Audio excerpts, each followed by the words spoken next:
Hi. I haven't made a lot of personality videos lately, and that is for various reasons, but the ones that are directly connected to making videos are that, well, INFJs, when we study people, we have our field work and our lab work. So, we go out and we see people and everything, and then we come back home by ourselves, and then our brain is like studying it all. And this is not something that we're necessarily doing consciously, but it's just what happens. And I always try to kind of keep a good balance between the two, because if you're heavy in one but you don't have very much of the other one, then it's not going to be very accurate. So lately, because of the present circumstances under which we have all been living, I'm pretty low on the field work thing, so I haven't had a lot of new, fresh data that I've been able to observe personally. Even when you're out, people's faces are covered, so it's kind of hard to do a lot of people studying these days.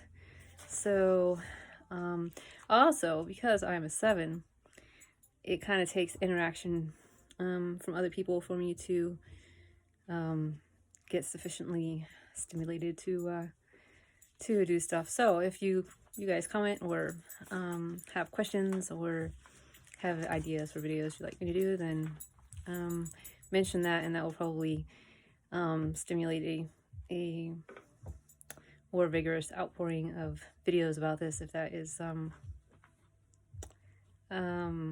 desirable thing to you all.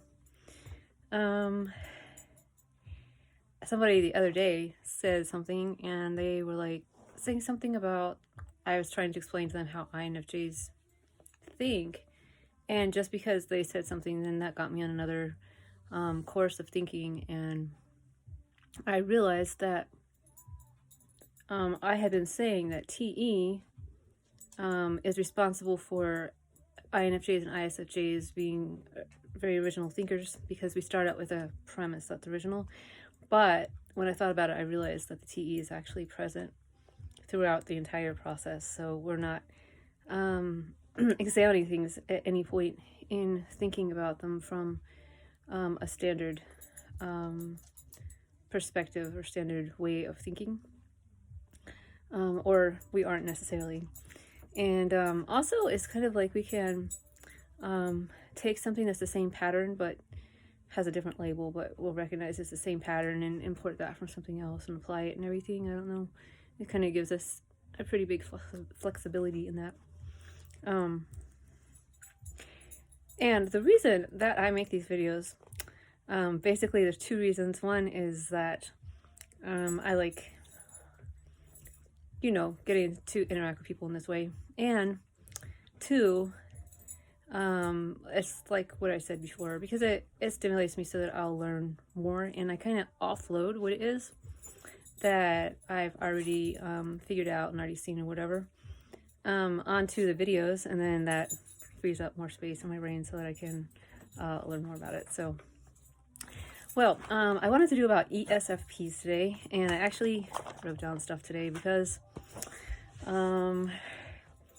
I don't have TE, I kind of wander when I speak, and I'm sure I'll still wander, but maybe it'll be a little easier to follow than normal. So ESFPs are really light and effervescent, and I really love that about them. They have a very, very light quality to them. Actually, the SE, both of the SE DOMs, like if I'm going to be at an event and there are going to be some SE DOMs there, and they know, that I'm going to be there or whatever, or if I'm getting together like with an SE DOM, and in any case, if they're thinking about me, I can feel it. It's like carbonation in my veins. They're very exciting. And ESFP is just out of the two SE DOMs, they have a really light quality. You don't see that in any of the other types. And it also can be a little bit of like kind of a nervousness almost, but you could almost also call it a flexibility, because you know, they'll be here, there. They have a flexibility because they're not really solidly attached to the ground in a way. I don't really know how to say it. It kind of reminds me of like thoroughbred horses. They're kind of skittish, but it's also flexibility. It's kind of hard to explain. And that's the main difference. Like when I'm typing people, when I'm looking at them, it's just an ESFP or ESTP. Well, that's definitely something that you just see in ESFPs, not in the ESTPs. They have FI as their second function and FE as their sixth function. So their FE is their hidden strength. It's pretty strong. I read that possibly your entire personality is based upon your sixth function. And